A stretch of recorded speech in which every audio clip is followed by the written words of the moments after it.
We're going to go ahead and begin. Call to order our regular meeting of the Ventura County Transportation Commission for Friday, July 8, 2022. I really like the music coming in. That was good. We'll call to order, and Commissioner Andergren, would you please lead us in the Pledge of Allegiance? Yes, sir. Please stand, place your right hand over your heart, and begin. Pledge allegiance to the flag of the United States of America, and to the republic for which it stands, one nation, under God, indivisible, with liberty and justice for all. Thank you very much. Good morning, Supervisor.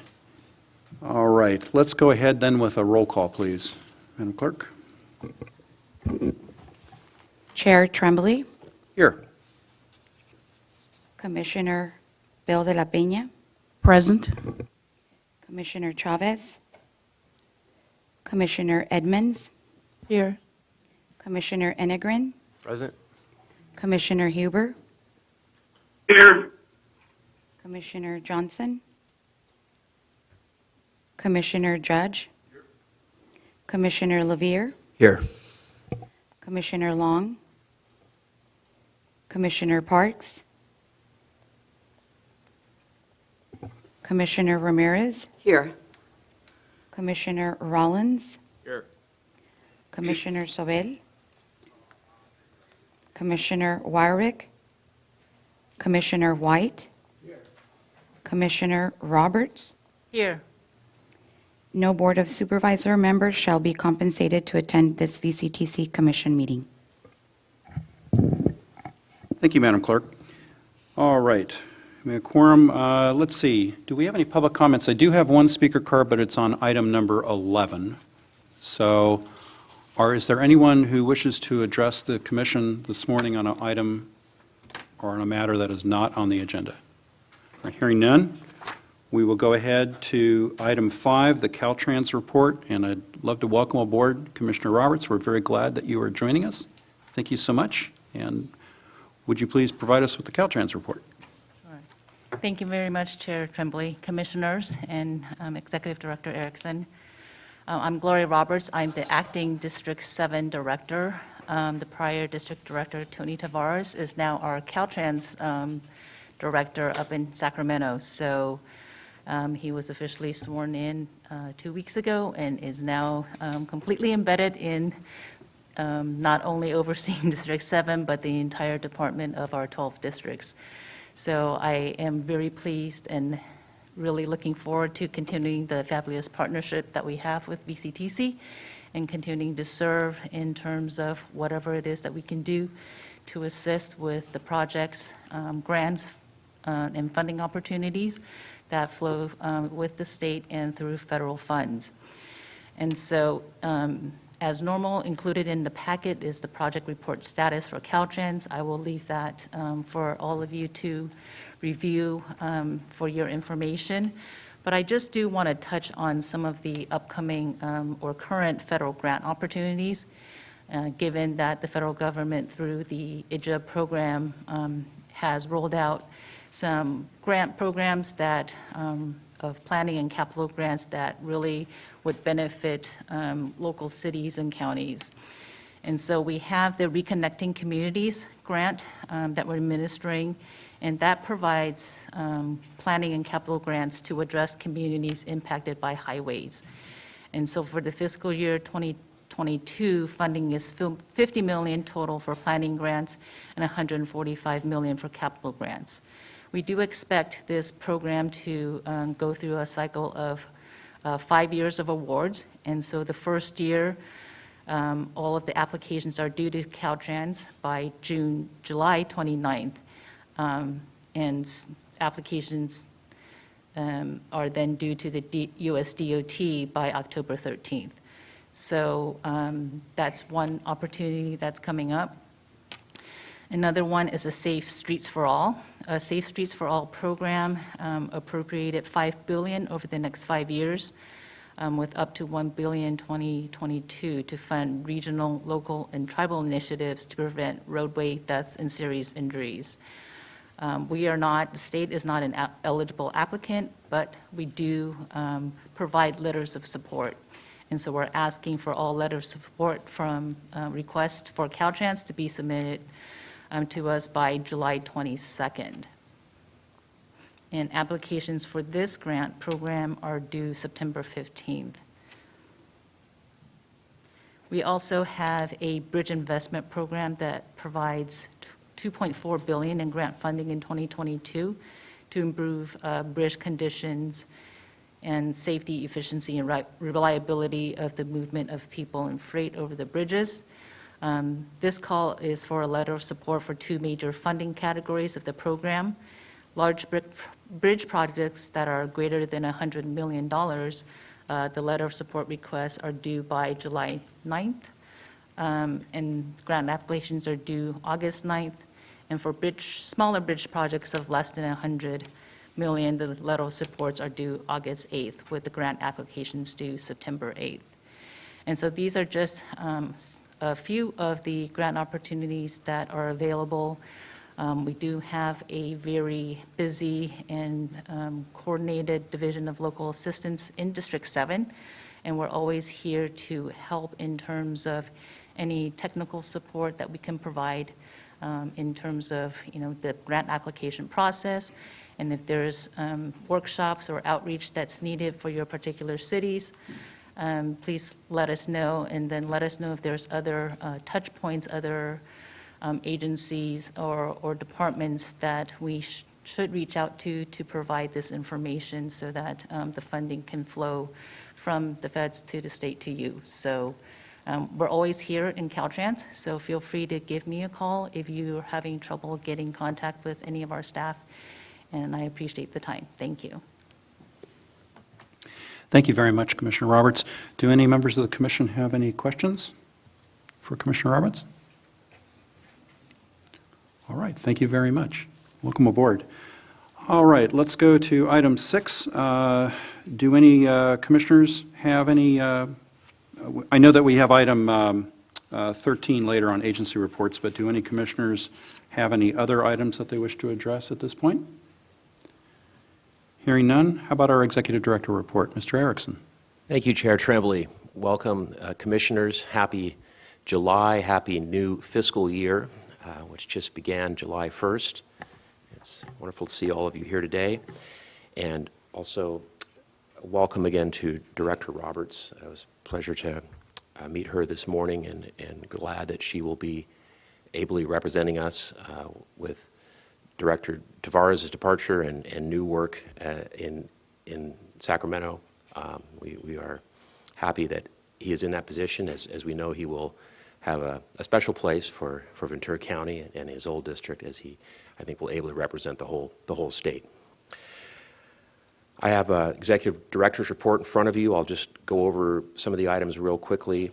As Director Roberts noted, one of the items we've been working very closely with on Caltrans is the Arroyo Simi Bridge Suicide Prevention Task Force, and we had a meeting with Caltrans District 7 on June 9th, discuss the process and evaluate the alternatives, including a physical barrier, such as fencing or netting, and then also looking at some more near-term solutions and what can be done in the interim period between the time it takes to construct the barrier.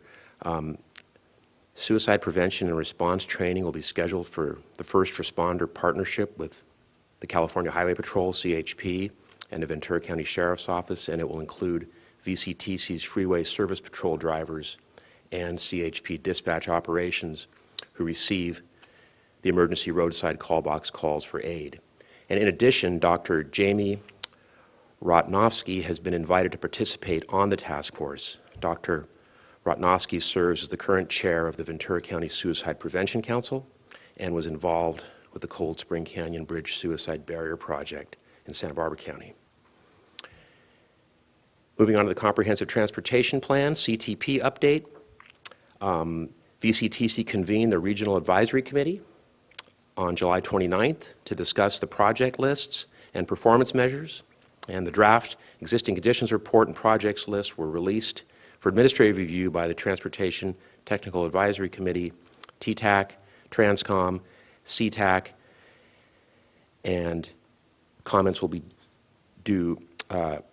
were due June 30th. So we're happy that that project is moving on well. And then on the Freeway Service Patrol again, happy to report that VCTC will provide extra Freeway Service Patrol service to reduce traffic congestion and improve traffic safety during the Ventura County Fair. Timely point in time to do that. Staff's working with the City of Ventura and the CHP to identify the key dates and times when the FSP service will be most beneficial.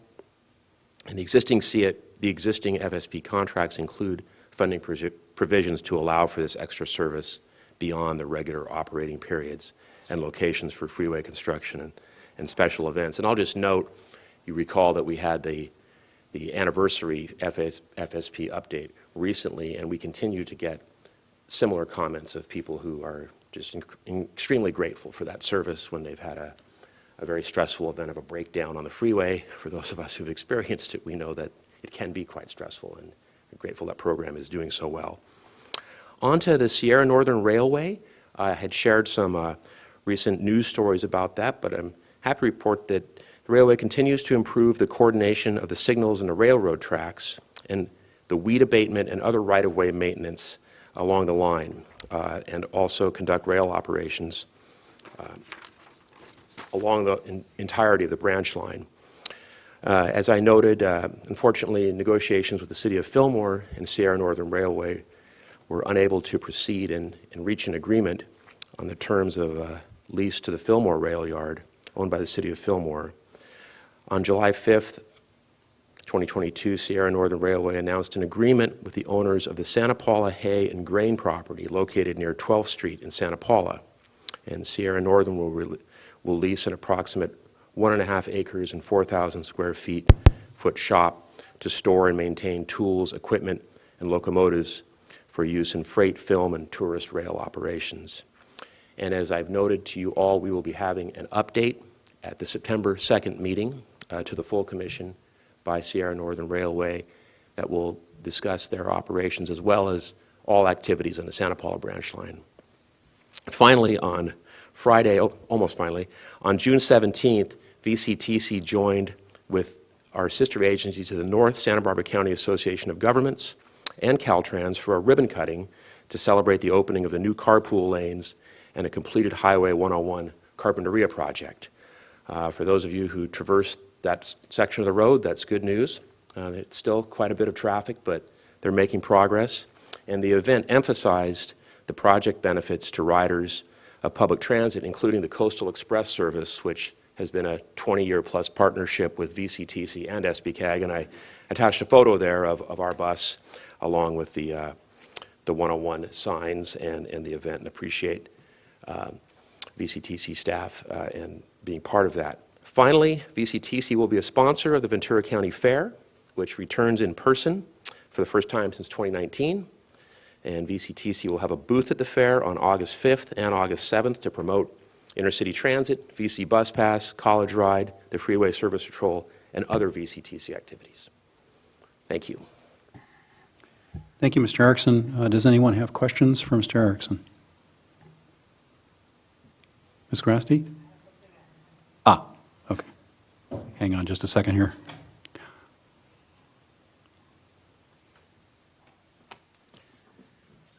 Mr. Chair, we just have an amendment to item 8 on the consent calendar that Ms. Grasty will note when we go to the consent calendar. Okay, that's fine. Commissioner White, did you have a question?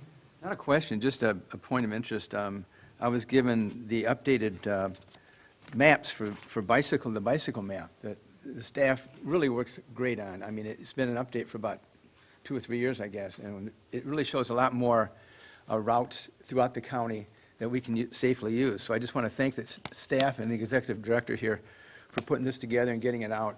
I've been passing it out like candy all over the place, and people are really excited about it. What's really nice about it is there's a QR code on here where you can put it on your phone.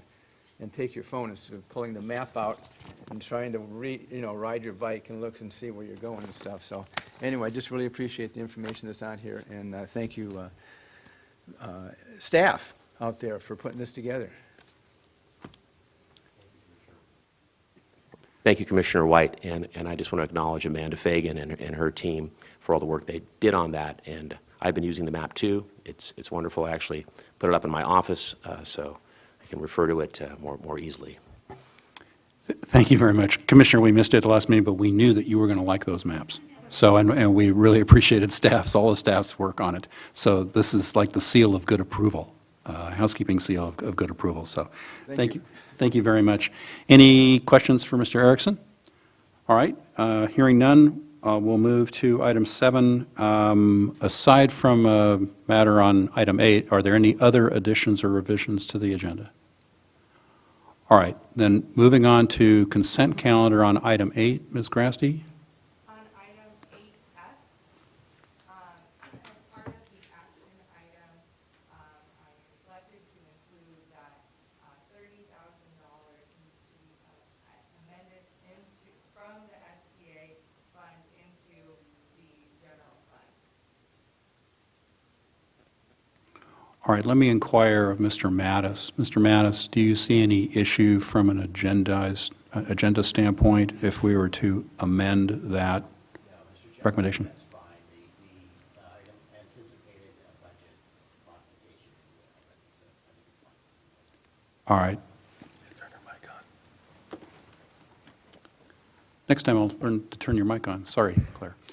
All right, so Mr. Mattis, you don't see any issue with respect to amending that item under 8F? I do not, and I apologize for not turning my mic on the first time. Oh, I'm the one who did it. All right. All right. Is everyone clear on what the amendment is to 8F? All right. Are there any questions on any consent calendar item, or does anyone want to pull one? Commissioner White. Yes, thank you. 8A, just the minutes of the meeting shows that I was here last month. I physically was not here, but mentally I was here, but I don't think I get credit for that. Well, you were certainly here in spirit because we thought of you, particularly with respect to the bike maps. Appreciate that. So we'll have the record corrected to reflect that. I'd move the consent calendar with the amendments to 8A and 8F. Thank you, Commissioner Lavere. We have a motion. Do we have a second? I heard a second. Commissioner Judge, thank you very much. Roxana, would you please call the roll? Commissioner Bill de la Peña, Yes. Commissioner Edmonds, Yes. Commissioner Enegren, Yes. Commissioner Judge, Yes. Commissioner Huber, yes, Commissioner Lavere, Yes. Commissioner Ramirez, Although I wasn't here, can I approve? Yes, so, yes. Commissioner minutes, Rollins, Yes. Commissioner White, Chair Tremblay. Yes. Thank All you. all right, the record will reflect that that was approved on a unanimous vote. We'll then move on to discussion calendar. First one up is item 9 on our legislative update. And Ms. Peshka, good morning. Good morning. Good morning, Chair Tremblay. Good morning, Commissioners. I'm Darren Peshka. I'm the Program Manager for Government and Community Relations. And this morning I have an update for you on the state budget and on some bills that VCTC has been tracking this legislative session. As is generally the case, there have been some developments since our last meeting and since the agenda was prepared, so I'm just going to bring you up to speed on a couple of items. The most significant development since our last meeting is the passage of the state budget. Governor Newsom and state legislative leaders announced agreement on a $300 billion budget package on June 26th, and the governor signed that budget and a series of budget trailer bills last week, just before the June 30th deadline.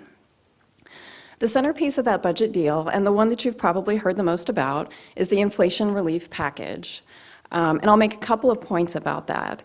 That inflation relief package includes $9.5 billion in direct payments to California taxpayers through a three-tiered program that's based on income. The package also includes a pause on a portion of the sales tax on diesel fuel. And it's important to note that this is a pause on a portion of the sales tax that goes to the state's general fund, and so it will not impact funding for transportation. Finally, I'll note that that relief package does not include funding for 3 months of free public transit as the governor had proposed earlier this year. I know we talked about this at earlier meetings. However, the relief package, the approved budget does include significant funding for transit and transportation infrastructure statewide. Some of those notable allocations I'll mention here, starting with $4.2 billion for California's high-speed rail project. And I start with this one because additional funding for the other transportation programs hinged on a successful agreement between the governor and the legislature for funding for the rail program. This $4.2 billion is intended to go for the section of the high-speed rail from Bakersfield to Merced. Other elements of the budget package for transportation that are notable include $3.65 billion for transit investments through the Transit and Intercity Capital Improvement Program, which is known as TIRCEP, and that includes $1.83 billion for Southern California projects. The package also includes $1 billion for the Active Transportation Program. And as we've mentioned in these meetings before, the Active Transportation Program regularly draws more quality projects than funding that is available. So the additional $1 billion for that program is certainly welcome. Lastly, I'll mention that there's $100 million for the Clean California program. The Clean California program was launched last year, and its intent is to help clean up litter along state highways and for local and state beautification projects. In the first year of the program, the cities of Oxnard and Ventura both received grants for their local projects. As I mentioned at the beginning, the state budget and the companion trailer bills were just signed last week, and as you can probably imagine, it's a lot of information that's included in those bills. So we are still going through some of the budget and the companion trailer bills, but we'll keep the commission updated on any local impacts that we come across. Finally, I'll just mention a couple of pieces of legislation that we've been tracking since the beginning of the session, starting on the Assembly side. And the first is AB 1778 regarding freeway projects. As this bill was first proposed, it would have prohibited Caltrans from using state funds or personnel time for freeway widening projects. The bill was later amended to direct Caltrans to consult the Healthy Places Index as a condition for allowing state funds or personnel time to be used, as well as to establish some exceptions for freeway projects in certain circumstances. However, the bill ultimately failed in the Senate Transportation Committee, and it will not proceed this session. The second bill is AB 1919 by Assemblymember Holden. As this bill was originally proposed, it was a mandate, and it would have required transit agencies to offer free transit to people 25 years and younger in order to be eligible for state funding. The bill was heavily amended throughout the session, and now it instead would create a youth transit pass pilot program and would award grants to transit agencies that are eligible to participate in the program.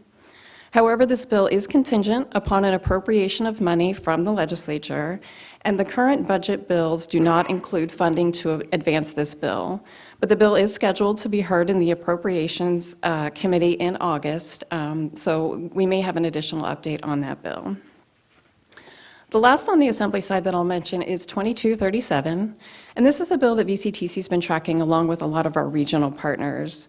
Essentially, it would require greater alignment between state, regional, and local transportation plans. And it would also place limits on how any money collected through local sales tax measures could be expended. In late June, that bill was ultimately withdrawn from the Senate Transportation Committee and will not proceed this session. Finally, I have two bills from the Senate side that we've been watching. The first one is Senate Bill 922 by Senator Wiener regarding CEQA exemptions for transportation-related projects. This bill expands California Environmental Quality Act exemptions for specified transportation projects, Primarily, these are transit, bicycle, and pedestrian projects, and it extends some exemptions from the year 2023 to 2030. This bill was recently passed by the Natural Resources and Appropriations Committee on the Assembly side and has been ordered to a third reading on the Assembly floor. Lastly is Senate Bill 942 by Senator Newman. This is a bill that would extend the use of the Low Carbon Transit Operations Program funding for free and reduced fare transit programs. Essentially, this bill provides flexibility for transit agencies to use their LC TOP money on a continuous basis for free and reduced fare programs, such as VCTC's College Ride program. This bill passed the Assembly Transportation Committee and was referred to Assembly Appropriations for a hearing in August. The legislative session is starting to wind down. The state legislature began its summer recess on on June 30th, and legislators will reconvene on August 1st for 1 month. The last date for each house to pass bills is August 31st, and the legislature will begin final recess upon adjournment. So we'll certainly have another update for you at our September meeting. That concludes my presentation this morning. I'm happy to take any questions the commission might have. Does anyone have questions for Ms. Peshka? I want to thank you. I do have one comment, and that SB 922 is interesting because, among other things, and Commissioner White, I know you will appreciate this, it's Senator Wiener's SB 922 on CEQA exemptions, and among other things, it deletes the requirement that bicycle transportation plans be for an urbanized area. So it appears to be the intent appears to be really expanding that CEQA exemption, not just for urbanized areas, but for non-urbanized areas as well, and that's a good thing. That's correct. So if I read that bill correctly. That's the way I read it as well. Okay, all right, very well. Commissioner White? And thank you for bringing that up, because as you know, bicyclists are kind of afraid of cities, and we try to go on the outside and go on the communities and stuff like that, so that makes a big difference, because not all of us love to ride in downtown LA. Very well. Ms. Peshka, thank you very much. All right, with that, we are going to go to item 10, which is the Coordinated Public Transit Human Services Transportation Plan update. And Ms. Grasty, you're up. Good morning, Commissioners. Thank you. So we're excited to be at this point for the coordinated plan, as we call it, since it's a mouthful. We've been working on this plan for over a year. We're excited to have the draft here before you. So I will introduce Ezra Pincus-Roth from Nelson Nygaard, who is our consultant who has been leading this plan. Thank you.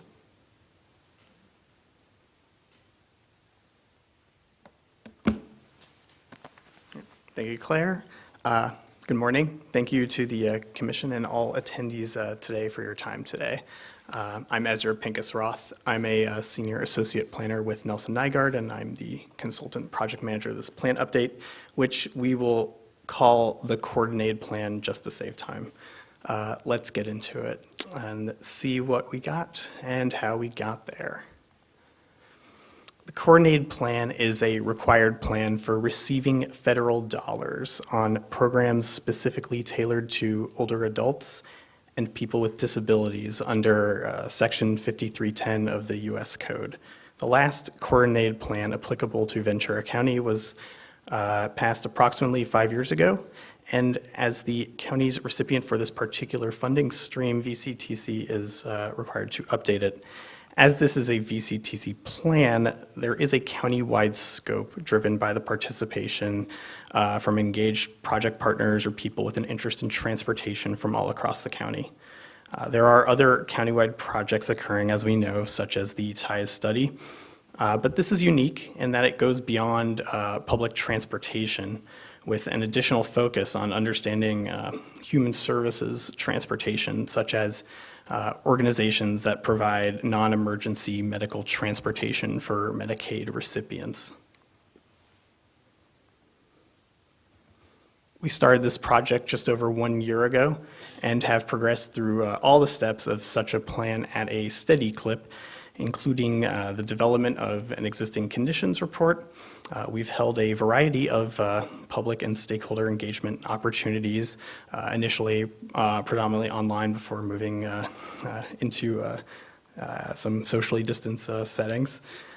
We drafted strategies along with a plan report, and now in July 2022, we are in the home stretch. We have a draft plan report for you, and we're hoping to get feedback on that draft plan prior to the completion scheduled to be towards the end of the summer. So what we've done is we've reviewed many background documents to date. We've spoken with a variety of organizations about their challenges in meeting human services, mobility, and access needs throughout the county's communities. To the right is a list of organizations and agencies with whom we have had in-depth conversations. We also sent out a survey last year to transportation providers and services throughout the county to gauge their initial needs and priorities. We've written short summaries in the existing conditions piece about all the agencies and nonprofits providing transportation services within county limits. Earlier this spring, as I noted before, we took advantage of the relative decline in COVID risks and met with community members in transit-adjacent pop-up workshops located in Ventura, Oxnard, and Simi Valley. We then reached out again to all the stakeholders who had participated for feedback on the draft strategies, and this was all done in the spirit of making sure that this plan builds a locally developed set of recommendations, or what we'll say are strategies. All right, what we've learned, I believe, is synonymous with what we heard. So going back to that survey, of the 41 organizations that responded, a majority of them serve the general public, but there are a variety of organizations throughout the county which focus on a spectrum of special needs, focusing on older adults, people with physical disabilities, people with developmental disabilities, veterans, low-income households, as well as the unhoused or unsheltered population. When asked about what are the trip purposes provided, there is also a great variety, but what came to the top would be medical appointments, shopping, and groceries. This is pretty typical of what we've seen in the variety of coordinated plans that we work on, providing essential access for these communities is whether it's nutrition or medical care. It's an important connection that underscores the links between transportation and public health. Here is a list of top destinations served according to the survey respondents, noting that medical appointments were at the top. Representation of East and West counties is evident in most of these categories, beyond what's listed on the slide, beyond medical, retail, social human services, education, senior care, adult care. Some other destinations included recreation, restaurants, housing services, workplaces, and connecting transit stops. When asked for the top challenges faced by their customers or clients, bus stops and their lack of proximity to important destinations rose to the top. Gaps in information about transit service was also noteworthy. Now, our existing conditions phase culminated in a series of gaps and needs. Many of these listed may be familiar to VCTC due to the work of the TIES study, specifically the challenges one experiences using public transit for trips that connect between multiple service providers. However, some of these items on the human services side that I do want to call attention to would be the one that says about fixed route stops remaining difficult to access and unprotected from the elements. This is something that's going to vary city by city, agency by agency. Cities, needless to say, are the entities most responsible for the conditions of sidewalks to access bus facilities. But we also heard about challenges for some riders who may be older or using certain medications, in that waiting for the bus in direct sunlight on a very hot day carries its own set of risks. And to that end, a transit trip that would involve a transfer may be a non-starter for a certain segment of the population. Another one I want to call out is that on-demand transportation options are limited for non-emergency medical transportation trips. By on-demand, this refers to demand response trips where you can make a same-day reservation. With Uber and Lyft as prohibitively expensive options for the target populations of this plan, the lack of options can be challenging, especially not just riders, but caseworkers, healthcare facilities, which are discharging patients on very short notice.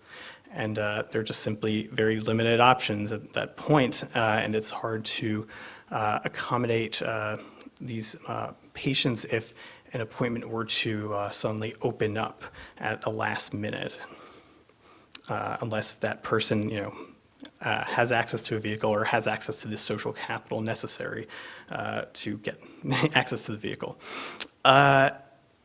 And that limited option piece, that goes to the next point, that there's limited options for passengers who are older, living with a disability, who need additional assistance getting to the front door of their destinations, essentially going beyond curb-to-curb service, but door-to-door service assistance, carrying groceries or providing assistance to someone to get to their front door, which Dial-A-Ride does not do officially. In the pivot between our findings and our recommendations, goals were developed.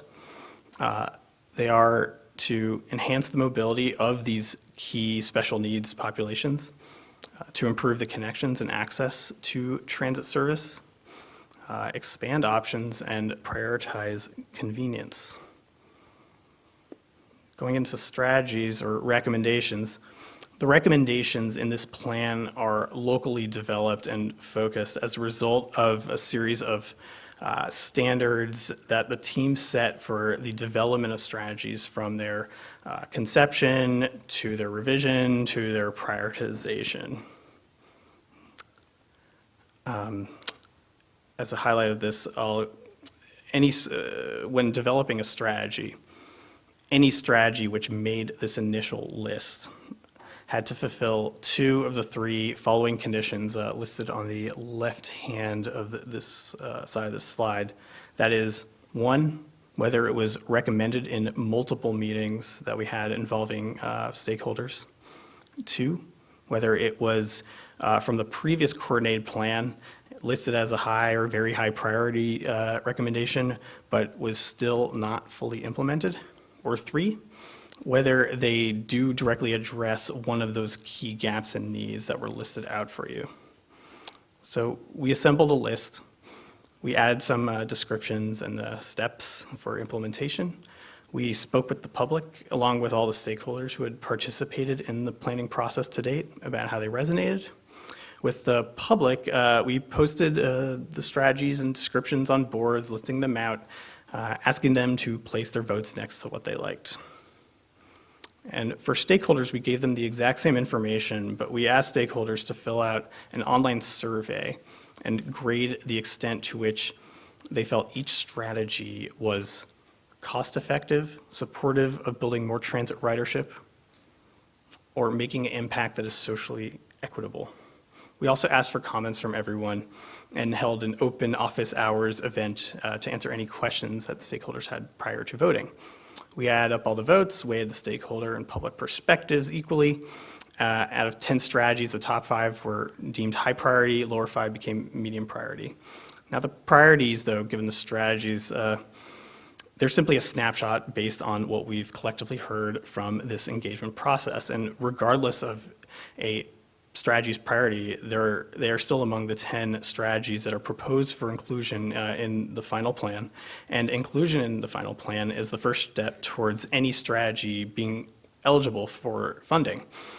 A high priority strategy simply requests that VCTC and other implementation partners consider exploring those first based on what we heard. But we all know that conditions may change between when this plan is adopted and when it's updated about 5 years from now. For example, new funding sources may open up, staff capacity may expand or contract, new stakeholder organizations may be created, other plans may get adopted. So if that happens, VCTC may wish to re-engage with the appropriate implementation partners to elevate medium priority into the higher tier. Just want to walk through the high priority ones. So for documenting accessibility of all transit stops and stations countywide, we've noted sort of that need before, but this is a recommendation that would require coordination in like the most literal sense, but can produce a beneficial outcome to the transit riding experience. Municipalities and transit agencies would contribute their bus stop and bus facility information, and a larger assessment process would commence, not just necessarily ADA compliance, but also what destinations are being served, what is the journey to the stop, and an inventory of the amenities that are available at each stop. Stops with high ridership or those which may serve a special needs population but lack amenities, those could potentially be prioritized for any future programming for infrastructure grants. And in the report, we do cite an example of how a California county has done that.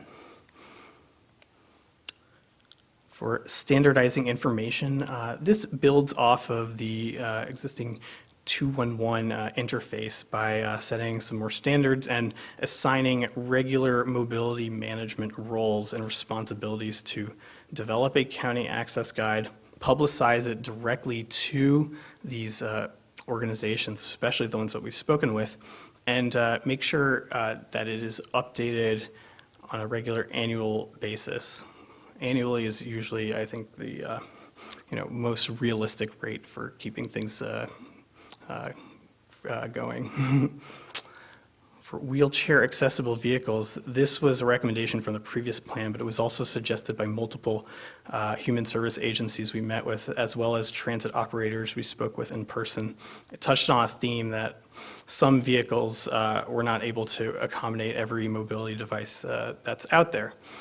However, there is a large cost to buy and maintain such a vehicle. Thus, this recommendation also stresses that applicants do need to do some due diligence in justifying such a procurement, like exhausting opportunities to coordinate with existing wheelchair accessible fleets or pulling vehicle purchases with other agencies, as is being demonstrated in the ongoing rollout of zero efficiency vehicles. Consolidating ADA eligibility processes, VCTC contracts with mobility management partners to facilitate the ADA certification process for paratransit or dial-a-ride riders. But despite this being a county-wide step in the process, there are still discrepancies out there, such as riders booking through individual providers instead of a county-wide system. Separate databases of certified riders due to the use of 3 scheduling systems across all the dial-a-ride providers in the county, as well as different eligibility requirements. In addition to ADA eligibility, some folks may be allowed on just by virtue of being past a certain age. This recommendation aims to address a request that was raised by several health and human service agencies we spoke with to help continue the streamlining and coordination of all the paratransit policies and rider databases to make for a more efficient system from both the user and admin perspective. The last high priority is to expand travel training, building off of a priority from the previous plan. There were such programs that were supported by 5310 funds, but they were discontinued, and we heard multiple calls to bring them back. However, this strategy includes some more specific guidance for making sure travel training is more relevant and potentially successful, including a standardized module or platform for organizations and agencies to register and publicize their sessions, as well as report out the attendees and demographics for performance measurement purposes. Also, the content of each session itself needs to be specialized to the audience, focusing on training on people with special needs, people who speak languages other than English, people with limited cognition or access to smartphones and high-speed internet. And one last important piece is hiring trainers who look like their students, have experienced similar challenges as their students, It carries great potential for travel trainings to be meaningful and lasting. Holding a session just for the sake of holding one is not success, because we want to make sure that the people who are attending travel trainings are becoming regular transit riders who are comfortable with the system. Here's the full table of the strategies. I do just want to quickly highlight those that are in the medium tier. Just in the limited time, I'll just list them out. Pilot on-demand medical rides, study free, reduced or free fare programs, study volunteer driver programs, providing a one-seat demand response service, crossing existing transit service area limits, and providing feeder services to existing regional and inter-county transit hubs. As I said before, any one of these can be elevated should circumstances change. So, thinking about next steps, we want all of you to take your time in reviewing these recommendations along with the plan as a whole. We would love for comments to be submitted. We have a deadline of July 29th. And particularly, we want to know, following everyone's review of the plan report, what strategies need to be clarified, and are there any implementation steps that need additional context or guidance? By sort of limiting this to 10 strategies, we want to make this more of a real and usable roadmap for how various organizations and VCTC can work together to implement these. Looking ahead towards the summer, we're going to continue revisions based on what we heard today in the comments. And we're looking forward to finalizing everything closer to the September Commission meeting. Again, I want to thank you all for your support and interest in these topics. This plan carries great potential to link communities across the county, and it's been a pleasure listening to folks and getting this project up to this point. So with that, I'll take questions or comments. Thank you very much, Mr. Pincus-Roth. Are there any questions from any commissioners? Commissioner Ramirez. Thank you and good morning. I'd like to just ask, I'd like to ask if you can give a little more detail on how the communication came from unsheltered folks. One of the things that I hear is that, actually hear from medical providers saying that their patients who are unsheltered cannot get a ride to do follow-up, to get their medication, and then they fall off the rails and then have to start all over again. It's very difficult. So can you say something about that? Yeah, that is actually similar to some of the things that we've heard probably from organizations that do provide those services. And I would say unsheltered folks probably intersected with other groups that we spoke with, particularly veterans organizations that we spoke with. And so those interests stood out. But I wouldn't necessarily say that we got a full meeting with an exclusively unsheltered, unhoused group. Just an overarching comment is that it's so clear that the folks that really need the transportation, people are pretty marginalized and don't have either have particular disability or poverty or whatever. And what you see in other parts of the country, everybody uses public transit. So it's not a, quote unquote, such a kind of segregated system that we have in, at least around here. Mm-hmm. So I think that's something to strive for. More people could use it. Thank you. Thank you. Commissioner White. Yeah, thank you, Chair. I'm going to follow up on what Commissioner Ramirez just said. It's important to remember that there's a lot of people out there that don't know how to take the bus. And if we want more people to take the bus, I think travel training really needs to be up there on the top. I was involved with it for a number of years, and it's amazing how many people, once they know how to use the bus, once they know how to get on the bus and debark the bus, is I think the big word, it is important that we have some support from us and the community to consider travel training as one of the most important things to do, along with Commissioner Ramirez, getting people who are marginalized out in the community. So again, appreciate the support and thank you for the report. Thanks. Thank you. Other questions? Are there any public comments with regard to this item? Chair Tremblay, there are no public comments on this item. And if I could just add quickly, I appreciate the update by Ezra and Claire Grasty's work on this. When I started at VCTC a little over 6 years ago, we were doing the last update of this, but there's a lot of information in it, but I think it's one of the most important things we do as a commission is help provide funding and strategies for these type of critical transportation services for those who are most vulnerable in our community. And I think we made some real progress. Always more ways to improve, but I really think we'll come up with some additional strategies that will focus on increased travel training and ways to work with the unsheltered community. And the County of Ventura has been a great partner with us in that regard in terms of identifying where the needs are and how we can, again, get the resources where they do the most work.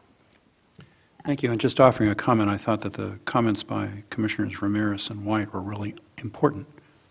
They underscore the critical nature of our transit services and what we're trying to provide. And I just want to add a compliment on the PowerPoint. There was a slide relative to the questions posed to the stakeholders on prioritization factors. And I thought that those questions were very thoughtfully done. So I wanted to compliment you on that. All right. Anybody else on this item? Commissioner Edmonds.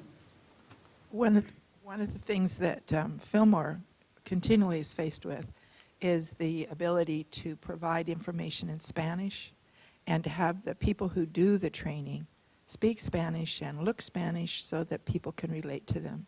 It's essential. And we've worked on that for a long, long time. We're still not, I was moving into Spanish speaking. We're still not successful, as successful as we'd like to be in all components. But thank you for having that included in this.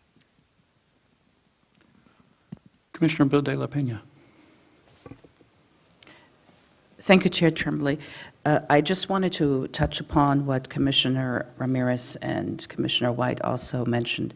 There are very few organizations, nonprofits, that cater to or treat the unsheltered as well as very low income, and they are the hardest to attract to come and get and receive medical care. So I would also encourage you in your research to work with Westminster Free Clinic, which has a clientele consisting of very low income to unsheltered, not only in Thousand Oaks, but also in Oxnard. And they are really experts in terms of knowing what the needs of the marginalized community, what the needs are. Thank you. Thank you. Any other good comments from the commissioners? Thank you very much. Any other questions or comments? If not, thank you very much, Mr. Pincus-Roth. This is a receive and file item, so without objection, it'll be received and filed by the commission. And with that, we're going to move on to item 11, which is an action item. It's the Teal Club Specific Plan Consistency Review and Determination. And just a quick question for Mr. Mattis as we start this. Would you prefer that we open the public hearing now to incorporate Ms. Fagan's presentation of the public hearing, or wait until she finishes her staff presentation? The commission should open the public hearing prior to the commencement of the staff report. All right. With that, we'll go ahead and open the public hearing on this item. Thank you. Ms. Fagan. Good morning, Chair Tremblay and members of the Commission. For the record, my name is Amanda Fagan, and I serve as the Director of Planning and Sustainability here at the Ventura County Transportation Commission. The item before you includes Airport Land Use Commission review, public hearing, and a consistency determination for the Teal Club specific plan. VCTC is the designated Airport Land Use Commission for the 4 public, private, and military airports in Ventura County. 2 primary documents guide review and determinations by the Airport Land Use Commission, including the Ventura County Airport Comprehensive Land Use Plan, or ACLUP, which serves as the Airport Land Use Compatibility Plan for Ventura County, and the Caltrans Division of Aeronautics California Airport Land Use Planning Handbook. The State Aeronautics Act requires that a general plan amendment or adoption of a zoning ordinance within the airport influence area must first be referred to the Airport Land Use Commission for a determination as to whether the proposed action is consistent with the adopted Airport Land Use Compatibility Plan, and requires that county and city general plans and applicable specific plans shall be consistent with an adopted Airport Land Use Compatibility Plan. If the ALUC determines that a proposed action is not consistent, the local agency may overrule the decision with a 2/3 vote of its elected body. As discussed in the staff report, airports in the United States are part of a national system regulated and supported by the Federal Aviation Administration, known as the National Plan of Integrated Airport Systems. Airports within this system receive financial support from the FAA to operate and must meet grant assurances that include maintaining free and fair public access and taking reasonable action to prevent incompatible land uses surrounding the airport. Airport Land Use Commission review of proposed development is part of the process to prevent incompatible land uses. The City of Oxnard referred the Teal Club specific plan to the Commission for a consistency review on May 19th, 2022. The proposed action includes the specific plan, general plan amendment, pre-zoning, annexation, and covers approximately 161 total acres. The project would result in 990 new residential units on 73 acres, with the remaining area dedicated to parks and open space, commercial and mixed use, light industrial, manufacturing, and warehouse land uses, and associated infrastructure, including roadways. The project is located north of the Oxnard Airport, bounded by Ventura Boulevard to the east, Patterson Road to the west, Doris Avenue to the north, and Teal Club Road to the south. The area is currently used for agriculture, and 5 of the 7 specific plan area parcels are unincorporated, but within the Oxnard City Urban Restriction Boundary, or CURB, subject to annexation. The proposed project also includes 11.4 acres and 9 parcels south of Teal Club Road that have existing land uses, such as outdoor storage, which would be pre-zoned light manufacturing and subject to annexation. As originally proposed in 2012, the specific plan included an approximately 25-acre school site at the corner of Patterson Road and Doris Avenue, depicted in red on the map shown on the screen. On behalf of the Airport Land Use Commission, during review of the draft environmental impact report and at various stages of project development, VCTC staff identified the proposed school site as an unacceptable land use, according to the Airport Comprehensive Land Use Plan. These reviews emphasize that airport safety zones are at higher risk of incident due to the specific aircraft movements above the area, and that schools are an unacceptable land use within the airport's traffic pattern zone because of the consequences of an incident involving an aircraft and the congregation of children within a confined geographic space. In December of 2021, the City of Oxnard published a notice of availability of a recirculated draft environmental impact report to inform the public and agency decision makers about changes to the specific plan that would remove the 25-acre school site, fire station, and a park from the specific plan boundaries. Based on the recirculated report and the City of Oxnard referral letter, the Teal Club specific plan, now subject to a consistency review by the Airport Land Use Commission, does not include the school site within its boundaries, and a resulting Airport Land Use Commission consistency determination does not include the school site or school construction. However, it should be noted that based on subsequent and separate CEQA review by the Oxnard Elementary School District, The school district did elect to proceed with plans for a new middle and elementary school at Doris and Patterson, though construction has been delayed due to decreased enrollment and pending new development in the area. So located within the airport influence area for the Oxnard Airport, the resulting specific plan requires an analysis of the proposed land use according to noise and safety standards of the Ventura County Airport Comprehensive Land Use Plan.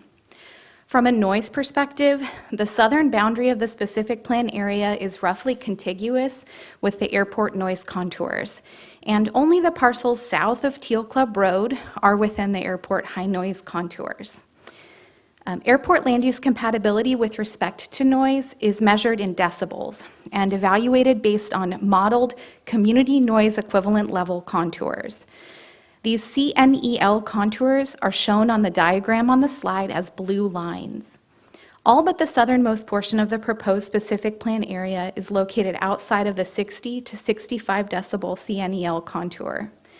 For the small portion of the specific plan area that's within the 60 to 65 decibel contour, the proposed multifamily residential use is considered conditionally compatible, provided that an analysis of noise reduction requirements and necessary noise insulation is included in the design. The parcels south of Teal Club Road are located within the 60 to 65 decibel or the 65 to 70 decibel CNEL contours. Manufacturing and light industrial land uses are considered compatible within these ranges. So overall, the proposed project is considered compatible from an airport comprehensive land use plan, overall the project is considered compatible with the airport comprehensive land use plan from a noise perspective.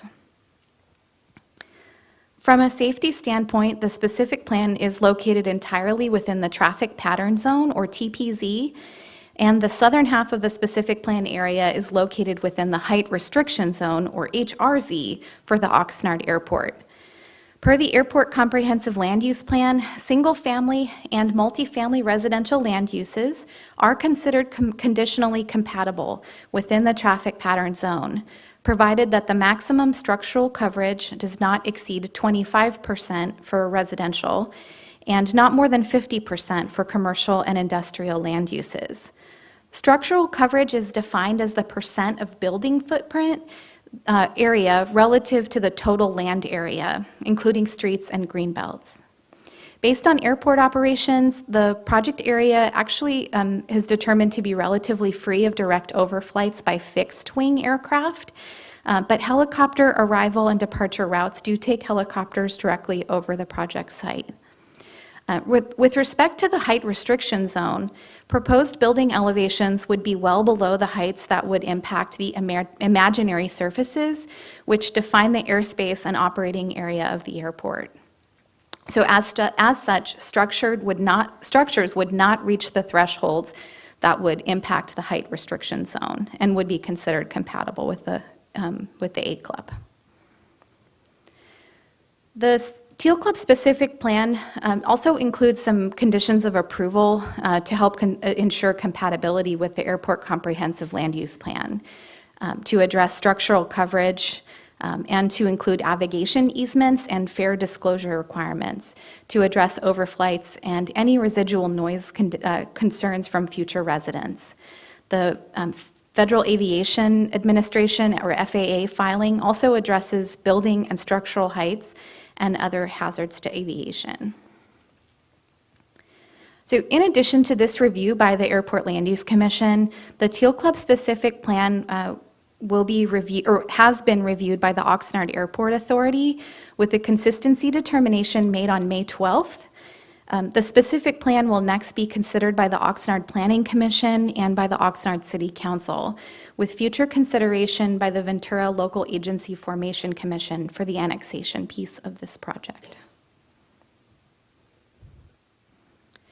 So, given that the specific plan and proposed land uses meet noise compatibility and structural coverage limits to align with land use standards, and include the appropriate compatibility measures, including navigation easements and disclosures, as conditions of approval.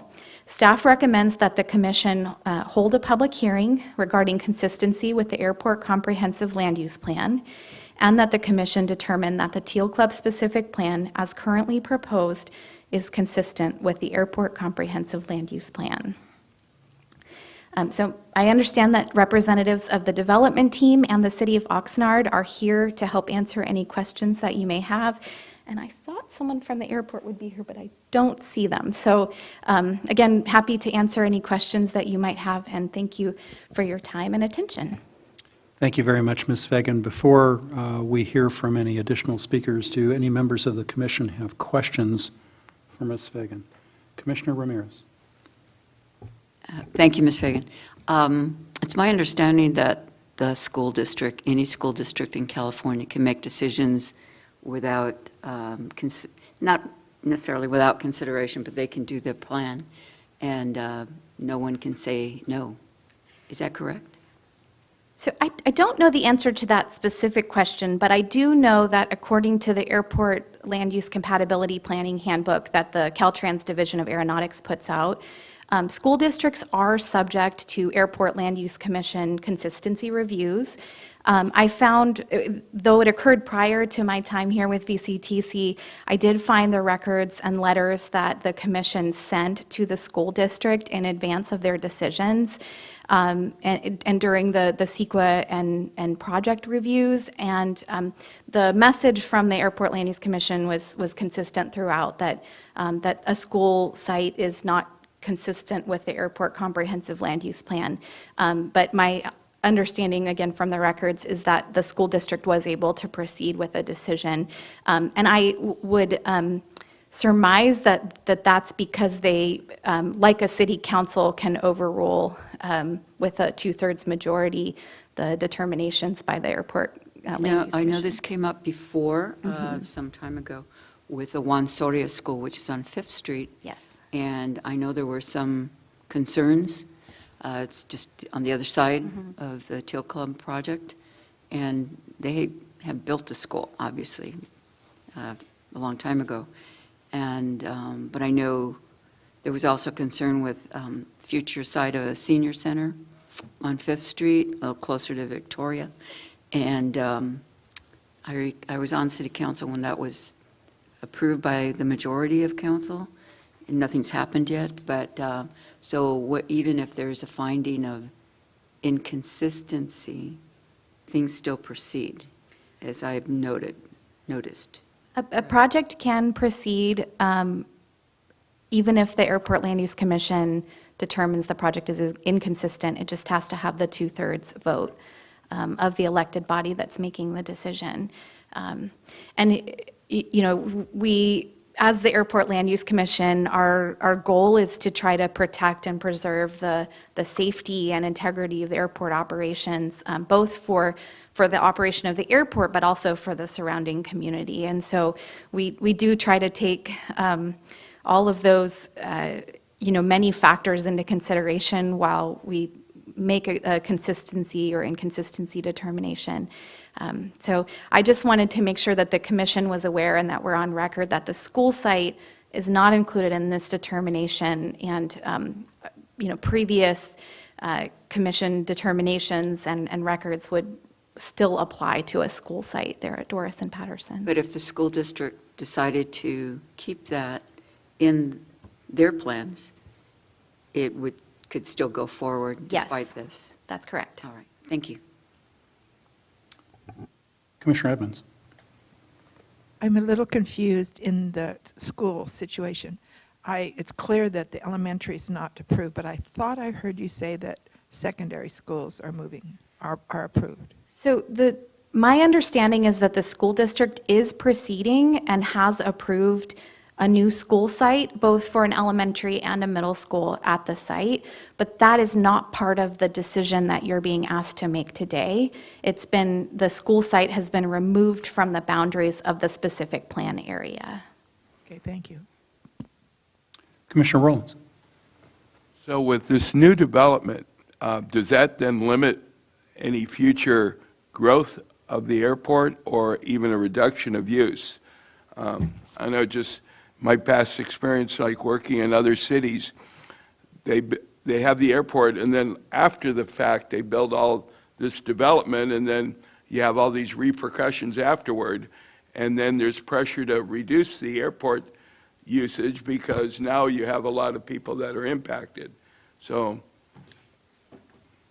So my understanding from a read of this specific proposed project is that it does meet the consistency, it does meet the land use compatibility standards that are included in the airport comprehensive land use plan. So it would be considered, from a technical perspective, it would be considered compatible and should not limit the operations of the airport, this specific development that we're being asked to review. And it does include those things like the navigation easements and the fair disclosure requirements, so that future residents of the development, if there are additional noise complaints that are received or that sort of thing, the airport is protected in that they have they have the established permissions to fly, and they've made fair disclosure to the future buyers and renters of the properties, and so that should protect the airport in terms of their operations. yeah, it was just, I know that I've always heard topic of discussion that, they want to increase the use of the airport by providing, I don't know, flights to Vegas and different things like that.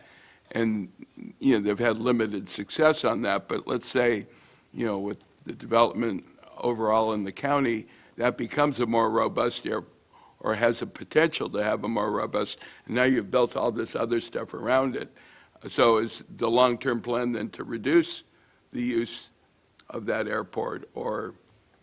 I don't believe so, not that I'm aware of, for this specific project. All right, any other questions? Commissioner Bill, excuse me, Commissioner Bill De La Pena. Thank you, although I think Commissioner Lavier had his hand up first. Go ahead. Oh, sorry about that. All right, you're on deck. Sorry. Is it fair to say that today's decision would be advisory then, if various different legislative bodies can overrule? It's not actually advisory. The commission is making a formal determination, but the state law does have a process, as Ms. Fagan has identified, that allows that determination to be overridden. In this case, it would have to be overridden by the city of Oxnard because the school properties are not part of the application that is before you today. Thank you. And so is then VCTC the first stop in this long process? This project has already been reviewed by a number of other bodies, and we'll continue to have additional review and approvals by at least 3 other agencies. So what I'm getting at, if VCTC, say hypothetically speaking, were to deny this recommendation, how would that impact the rest of the process? So the commission is not being asked to approve or deny the project. They're just being asked to make a determination as to whether the project is consistent or inconsistent with the airport comprehensive So land use inconsistent plan. would be what if the finding were to be inconsistent? Then how does that affect the rest of the process? Then the Oxnard City Council would potentially, they could override the determination by Okay, then we're the back to that. commission. Okay, so one way or another. Okay, that's all I have. Thank you. Thank you. Commissioner Lavier, sorry about that. No, it's fine. And, my question was similar to Commissioner Bill De La Pena's, and it seems like we have a very limited role today. It's to look at very limited compatibility rules, and we're not talking about the project as a whole, whether we like it or not like it. It's, do they meet these basic factors, and if so, okay. Yes, that's correct. And then, this is just not part of our discussion today, but I was just curious where the other school site had been identified if it's not part of this plan. Have they noted The that? school site can be approved through its own action, separate and apart from the specific plan. So I think it's already been approved. Have they identified another location? I was just curious where that is. No, it'll be on that site. Oh, it will? Okay. Yes. just outside of our discussion today? Yes. Okay, okay. And I believe the Airport Land Use Commission has already taken an action on that decision in 2017 or 18. Okay, thank you. Thank you, Mr. Chair. All right. Hearing no other questions at this point, I have one speaker card, so we'll go ahead and go to public speakers. Thank you, Ms. Fagan. Dennis Hargrave? Good morning, Chairman Tremblay, members of the commission. My name's Dennis Hardgrave. I'm a land planner in private practice, and I'm the project director for the Teal Club Specific Plan. And we've worked on this project for over a decade. And our firm is very familiar with airport compatibility issues, as we've been the design and implementation managers for the Airport North Specific Plan in Camarillo, as well as the Springville Specific Plan in Camarillo. And I would say both of those projects have the same conditions and limitations applied to them that you see today being recommended and will be included in the Teal Club Specific Plan and track conditions. So with that, on the narrow band you're being asked to consider today, the project is compatible with airport land use master plans. And I would just say anecdotally that we work on a regular basis with the FAA on the implementation of both of those Camarillo projects, and will continue to do the same on the implementation of this project as it moves forward. Just as a side note, to give a little bit of history, I wasn't in my presentation, but what happened with the Teal Club Specific Plan with having a school, the project applicants and the city did not recommend that a school site be included in the Teal Club Specific Plan initially. We had a public use, which was a park in that area. The Oxnard School District, the K-8 district, approached the city during the general plan update and said, we want a school there. And the city said, no, we're not going to do that, nor take on that responsibility, liability. That's my interpretation of how they approached it. But what happened after the fact was that the Oxnard School District, under threat of eminent domain, carved out that 25 acres and went to acquire that land from the Borchard family ownership, and ultimately settled out of court and the school district took the land and did their own CEQA process, as well as came to the airport authority. You said no. And they went ahead as a school board and voted as discussed to adopt that. So with that, I'll just say that the Teal Club Specific Plan and land uses were designed, and the uses are consistent with the Oxnard Airport Master Plan. And the project is inside the Oxnard curb. It's also within Oxnard's approved HCD housing element, and it's designated in the general plan for development as proposed.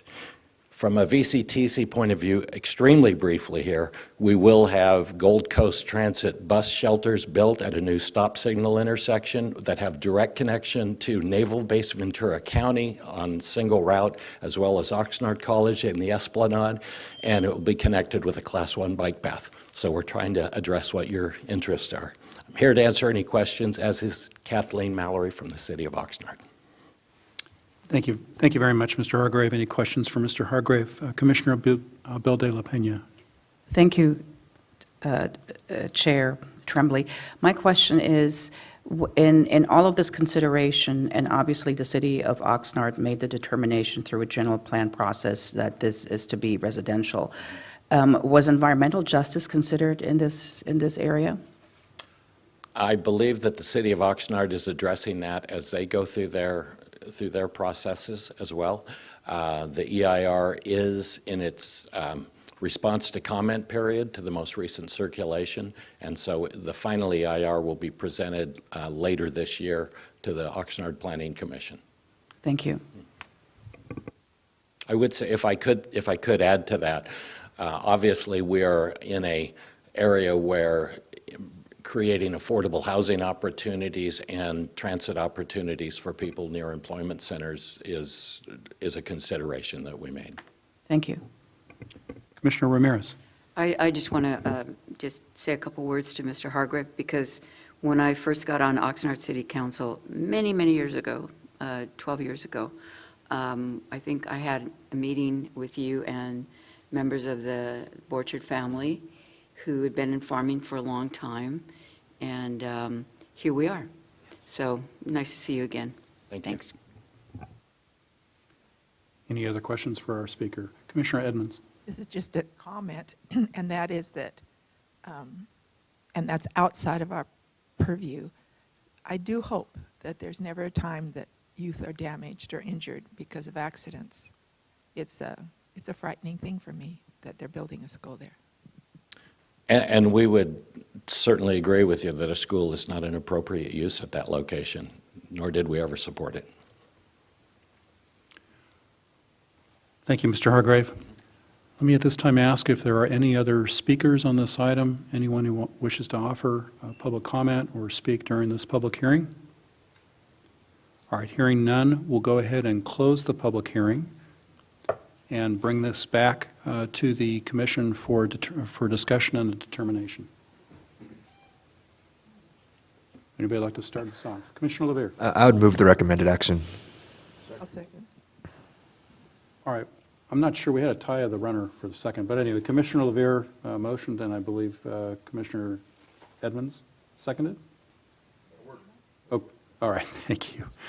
Madam Clerk, will you please call the roll? May I make a couple of comments before we do? Oh, sure. That'd be okay? Commissioner Ramirez.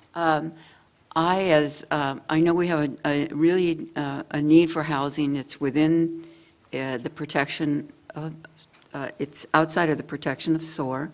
So I think this is so interesting that there's such a meeting of all of these different entities to make a housing project go forward.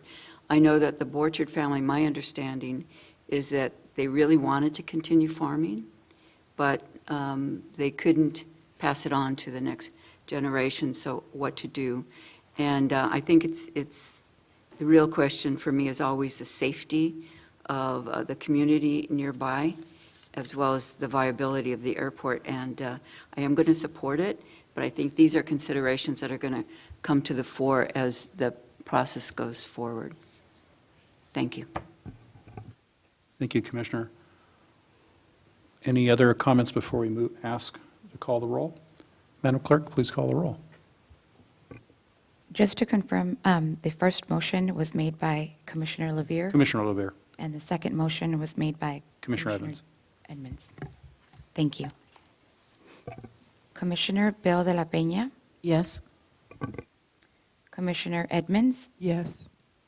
Commissioner Enegren, Yes. Commissioner Judge, Yes. Commissioner Huber, Yes.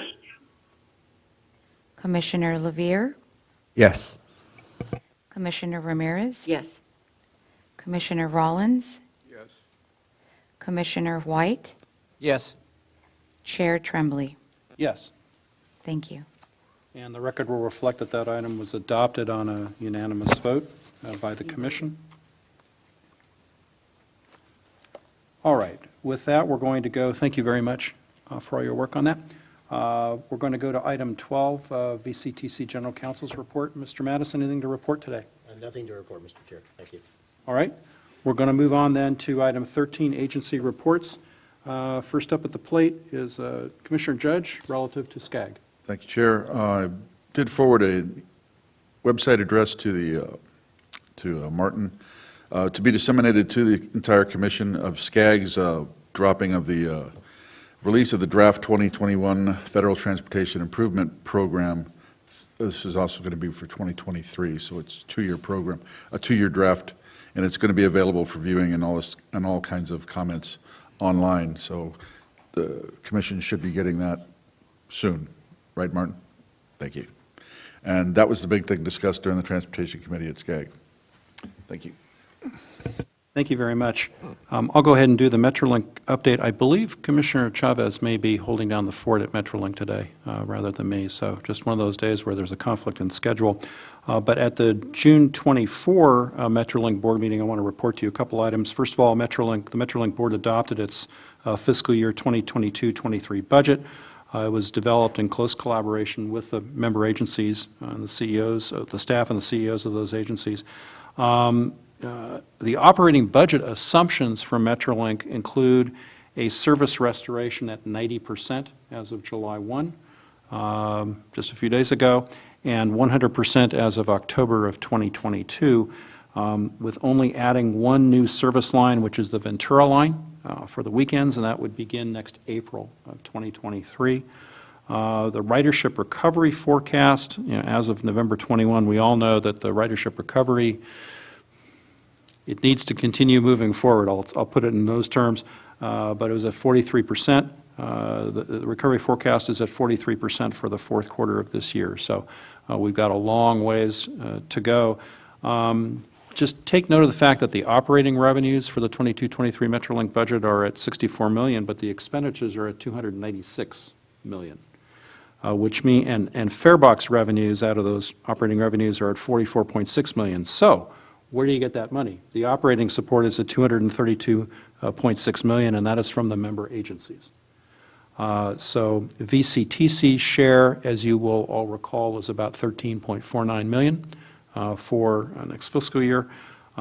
So just remember that the member agencies, when the Metrolink board adopted the budget, there was a distinct note that things are going to be very closely monitored as we are in a very difficult period of ridership recovery, and member agencies are going to have a lot of input through this next fiscal year as to how things are going. So there will be, there is a real concern about potential shortfalls and impact on agencies, and so there will be a lot of very close scrutiny. I know Ms. Grasty is spending an awful lot of time, and I really appreciate it, closely scrutinizing the cost savings efforts. Mr. Kettle had announced a 10%, had asked staff to look at a 10% reduction in expenses and to come forward with those cost reduction savings for fiscal year 23 right now and start putting those in motion. So there's a lot going on at Metrolink relative to budget and ridership revenue and ridership forecasts, so they are really paying attention to it. The other items to note, just in terms of Metrolink, is that there is a brand refresh update that the Metrolink board adopted, and you'll forgive me, members of the board, for doing this really low-tech approach. I didn't put it up on the PowerPoint, but that will be what the new logo looks like. And there were a lot of people who were involved with this who are a lot smarter than me. I kind of thought that there ought to be a little train symbol in there, but I was told, no, that's really not the purpose of a word mark. But it's Metro Link, and that's how this new brand refresh will be rolled out. I know Ms. Fagan and Ms. Grasty are looking at me and laughing and going, right. But there was a lot of time, I'm teasing you. There was a lot of time spent on that. And then finally, just to remind everyone that for Metrolink, there are a lot of fair programs going on, including the $15 summer day pass and the $10 weekend day pass with kids riding free. So that's it, probably way too much, but that's it from Metrolink. Let's see, let's go to LoSAN. We don't have Commissioner McDonald here. Commissioner White, do we have any reports or updates on LoSAN? Just briefly, thank you. A lot of the same stuff is going on with the LoSAN Amtrak, the Amtrak Surfliner. A lot of new stuff going on. They're trying to get more people on the train, of course. Our next meeting is July 18th. I'll have we'll have a long report, much like you did, after the July 18th meeting. Very well. Yeah, I'm sure yours will be more succinct than mine. All right, Coastal Rail Coordinating Council, Commissioner McDonald, again, not able to be here today. Commissioner Rowlands, anything from CRCC? All right. California Association of Councils of Government, Commissioner Ramirez. Yes, we're having our next meeting July 15th, next Friday.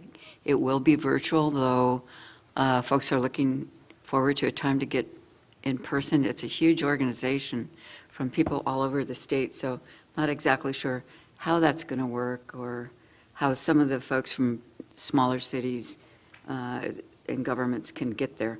But that remains to be seen. The items on the agenda are the director's update, legislative and budget update, update on state climate policy, and review of the budget and dues for 22-23, and That's it. Next week. Thank you, Commissioner. California Van Pool Authority, Commissioner White. Thank you again, sir. The big thing with the CalVans group is that the Board of Directors is going to have an annual meeting up in Sacramento, August 10th to 11th, which is a big deal for us because we've never physically seen each other for years, only online. And part of the itinerary is going to include having some capital appointments with some people up in Sacramento. So if anybody wants to bend my ear on anything with CalVans, let me know, and we'll see what we can do. Thank you. Thank you very much, Commissioner. All right, that leads us to, first of all, again, with thanks to Commissioner Roberts. Welcome aboard. Glad you could join us today. We're going to go to item 14, which is our closed session. Mr. Mattis, can you make that announcement for us, please? Thank you, Mr. Chair. This is a closed session for evaluation of the executive director. All right, and we do not expect an announcement coming out of that meeting. Then I'll just note for the record that when we adjourn, we'll be adjourning with our next meeting on 9 a.m. Friday, September 2, 2022, so we will not be meeting during the month of August, unless there's some special meeting or matter that requires our attention. And with that, we will go ahead and recess into closed session under item 14.